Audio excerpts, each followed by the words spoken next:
Obviously बात हमारे system के हवाले से ही होती है, किस तरह सिस्टम से जो है वो प्लेयर्स निकलते हैं, आगे जाते हैं, क्या आगे जाके खेलने का मौका मिलता है या नहीं मिलता है, क्या हम टाइमली रोटेशन करते हैं कि नहीं करते हैं, बहुत सारे सवालात हैं और शायद इसके जवाबात इतने आराम से मिलते नहीं हैं। मगर एक चीज़ जो हमारी कल डिस्कशन हो रही थी, कोचेस के ऊपर डिस्कशन हो रही थी, शायद एक चीज़ जो हमारी डिस्कशन में आया about the batting coach of Pakistan team, Hanif Malik साहब। अगर मैं हनीफ मलिक साहब के क्रेडेंशियल्स की बात करूं तो इंग्लिश क्रिकेट बोर्ड से जो है उन्होंने ECB से जो है उन्होंने लेवल 2 का कोर्स किया हुआ है। He is been successful with Islamabad United as well, power hitting भी वो करते रहे हैं। तो मतलब अब इस लेवल पे और कितना बताएंगे वो, किसी को बैट पकड़ के तो नहीं बताना पड़ेगा प्लेयर। सवेरा लेवल 2 की है उन्होंने, लेवल 3 लेवल 4 के कोचेज आपको आम नजर आएंगे पाकिस्तान में, ठीक है, बैठे हुए। हाँ, उस लेवल तक आप PSL या डिपार्टमेंट क्रिकेट या जो भी आपके जो कायद-ए-आज़म ट्रॉफी वगैरह, उस हद तक आप ठीक है, ठीक है ना। उसके बाद फिर आप इम्प्रूव करते करते करते आप आ जाते हो, ऊपर की तरफ भी आ जाते हो। देखिए, अब मैं ये कहता हूँ कि अब मुझे ये बताएं कि क्या बाबर या क्या फ़खर या क्या तीसरा या चौथा, क्या वो उसकी सुनेगा?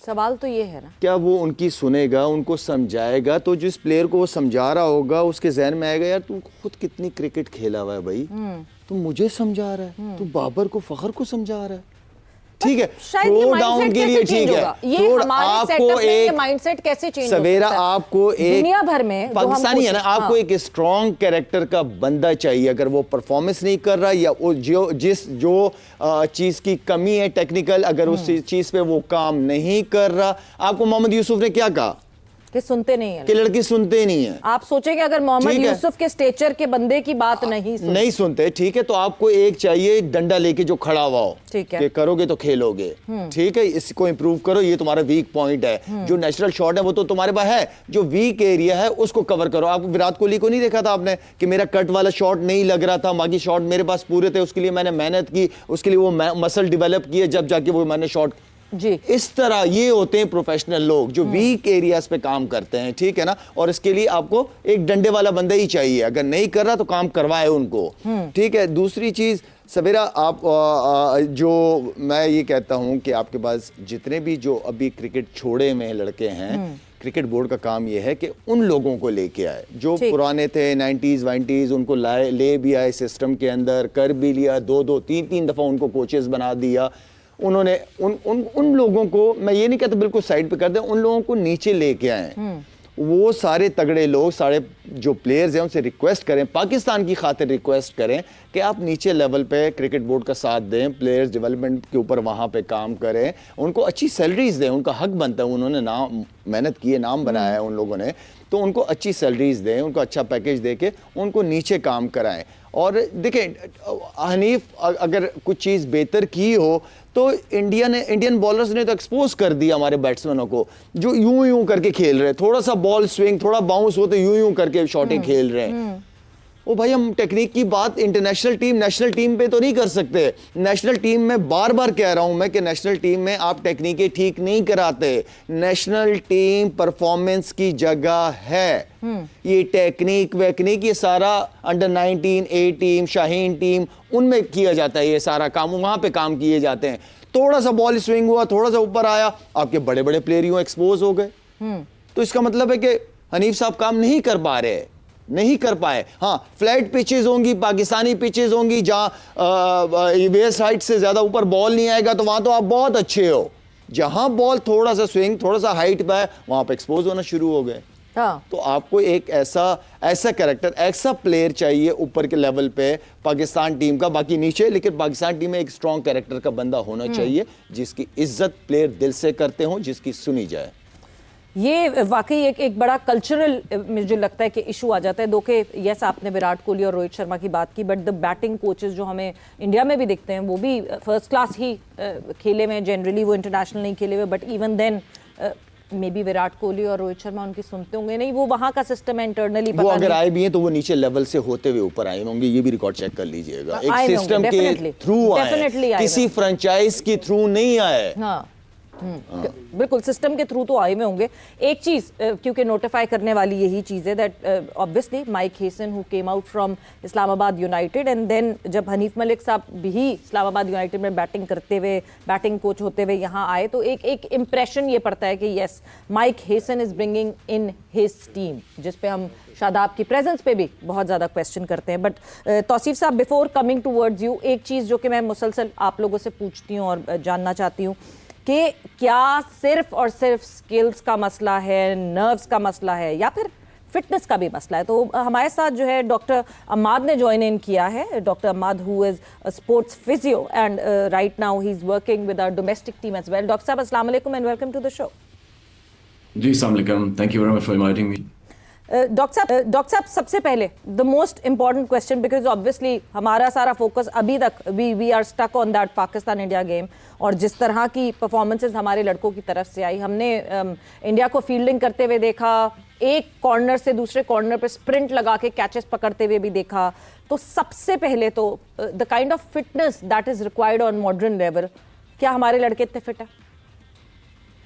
देखिए जी, मैं I been saying that repeatedly. मैंने 2 साल पहले भी आप ही के प्रोग्राम में बैठ के बात की थी कि unless until there is implementation of scientific methods in sports, आपकी परफॉर्मेंस, आपकी फिटनेस वही रहेगी।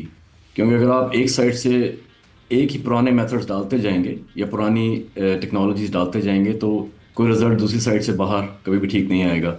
हमें एप्पल्स टू एप्पल्स कंपैरिजन करना पड़ेगा। हम इंडिया के साथ खेलते हैं, हम ऑस्ट्रेलिया के साथ खेलते हैं, हम इंग्लैंड के साथ खेलते हैं जो कि बड़ी टीम्स हैं। क्या हमारे पास वही टेक्नोलॉजीज अवेलेबल हैं फिटनेस के लिए? टेस्टिंग मौजूद है हमारे पास? क्या वही स्पोर्ट्स इंजरी प्रिवेंशन के लिए टेक्निक्स मौजूद हैं? आई डोंट थिंक सो। हमारे पास पाकिस्तान में एक स्पोर्ट्स साइंस लैब भी नहीं है। पीसीबी जो कि काफ़ी एक बड़ा इदारा है which has got surplus money, उनको एक स्पोर्ट्स साइंस लैब के अंदर एक इन्वेस्ट करना चाहिए जो कि प्रॉपर स्पोर्ट्स साइंस लैब हो, जिसमें आप लोगों की बायोमैकेनिक्स देख सकें, लोगों की फिजिकल एट्रीब्यूट्स देख सकें। फिर हमारे पास स्पोर्ट्स साइकोलॉजिस्ट, स्पोर्ट्स न्यूट्रिशनिस्ट, इस तरह की चीज़ें हैं जो कि फिटनेस को बेसिकली वो करती हैं, जिसको कहते हैं कि basically determine fitness of the players. हमारे पास फिजिकल थेरेपिस्ट कुछ इंटरनेशनल पाकिस्तान टीम के साथ काम कर रहे हैं, काफ़ी अरसे से काम कर रहे हैं और काफ़ी अच्छे हैंडसम पैकेजेस पे हैं। लेकिन क्या were they able to bring any change in Pakistan player fitness? I don't think so. Cliff Deacon को तकरीबन 6 साल से ज्यादा हो गए पाकिस्तान टीम के साथ। बिल्कुल ऐसी यही मैं बात कर रहा हूँ कि अब अगर वो जो हैं अगर कोई चेंज नहीं लेके आ सके अभी तक पाकिस्तान के स्ट्रक्चर के अंदर, फिटनेस के स्ट्रक्चर के अंदर, परफॉर्मेंस के स्ट्रक्चर के अंदर, तो इसका मतलब है it's a big question mark कि क्या होना चाहिए, किस तरह होना चाहिए। पीसीबी में मेरा लिमिटेड एक्सपोजर है, मैंने 3-4 प्लेयर्स को रिहेबिलिटेट करके वापस भेजा। मेरा जो लिमिटेड एक्सपोजर है वो ये कहता है कि पीसीबी में अभी भी जो कहते हैं बेस्ट प्रैक्टिसेस नहीं इम्प्लीमेंट होती। वहाँ पे बॉलर बैट्समैन दोनों इकट्ठे ट्रेनिंग करते हैं जिम के अंदर, which is a very strange concept for me. Bowlers के डिफरेंट मसल होते हैं, बैट्समैन के डिफरेंट मसल होते हैं। आप दोनों पार्टनर्स हैं, ट्रेनिंग कर रहे हैं इकट्ठे, doesn't work in rest of the world. Second, batsman और बॉलर की एक ही डाइट है, किसी को पता नहीं कि बॉलर की डाइट क्या है, बैट्समैन की डाइट क्या है, क्योंकि there is a scientific merit for that. क्योंकि बॉलर को चाहिए क्विक बाउट्स ऑफ एनर्जी, ठीक है, बैट्समैन को चाहिए उस तरह की एनर्जी नहीं चाहिए, वो लंबे अरसे के लिए उनको एनर्जी चाहिए जो कि स्लो प्रोसेस से आती है। ये बेसिक कॉन्सेप्ट ही क्लियर नहीं है। अब अगर इंटरनेशनल जो स्टाफ हमारे पास अवेलेबल है, अगर वो बैट्समैन या बॉलर को ये भी चीज़ नहीं सिखा रहा पिछले 6-7 साल में, तो इसका मतलब है कि समथिंग इज मिसिंग। अब मैंने आपको बताता हूँ, मैंने पहली बार in the history of Pakistan cricket इस दफ़ा मैंने SNGPL को अपनी स्पोर्ट्स मेडिकल सर्विसेज प्रोवाइड की। मैंने उनको कहा कि जी मैं आऊँगा, मैं आपके प्लेयर्स को मेडिकली एंड जिसको कहते हैं स्पोर्ट्स मेडिकली स्क्रीन करूँगा। मैंने उनकी फिजिकल स्क्रीनिंग की, मैंने उनकी बायोमैकेनिकल स्क्रीनिंग की, मैंने उनकी साइकोलॉजिकल प्रोफाइलिंग की। नहीं मतलब डॉक्टर साहब एक मिनट, कथा कलामी की माजरत, यानी आपका ये कहना है कि आज तक स्पोर्ट्स मेडिसिन स्क्रीनिंग जो है वो हुई नहीं है हमारे डोमेस्टिक में कभी भी हमारे एथलीट्स की? जी अभी तक तो कभी नहीं हुई जी। This was the initiative taken by Hafeez भाई, Mohammad Hafeez. He actually asked me कि आप आएँ, मैं पाकिस्तान आया हुआ था, उन्होंने मुझे कहा कि आप आइए और हमें आके, क्योंकि he has seen me work, he has seen the way I work. मैं साइंटिफिक चीज़ों के ऊपर काम करता हूँ। मैंने उनसे कहा कि आपके प्लेयर्स की मैं एक दफा स्क्रीनिंग कर दूंगा सब जी। प्लेयर्स की, क्योंकि ये सब चीजें डोमेस्टिक लेवल पे होनी चाहिए जी। ताकि प्लेयर्स फिट होके नेशनल टीम को रिप्रेजेंट करें, 4 डेज खेलें, 1 डेज खेलें। उनका आपको पता हो कि इस प्लेयर के कौन से मसल का इशू है। हमने बहुत सारे इंटरनेशनल प्लेयर्स को स्क्रीन किया जो पाकिस्तान से खेल चुके हैं। शाहनवाज दहानी को हमने किया, उसके काफ़ी कुछ इश्यूज थे जिनको मैंने रेक्टिफाई किया। बायोमैकेनिक्स देखे, साइकोलॉजिकल प्रोफाइलिंग की, उनको न्यूट्रिशन के बारे में बताया कि भाई बैट्समैन आपकी डाइट ऐसी होनी चाहिए, बॉलर आपकी डाइट ऐसी होनी चाहिए, आपको ये वाले फ्लूइड्स लेने चाहिए before the match, during the match and after the match. मैंने उन सबकी लैब्स करवाई। ठीक। सरप्राइजिंगली बहुत सारे लोगों की लैब्स जो थी वो बहुत ज़्यादा डिरेंज थी, विटामिन डी कहीं पे जा रहे थे, कैल्शियम कहीं पे जा रहा था। तो this was an initiative which I took for the very first time. Doctor साहब, यही मैं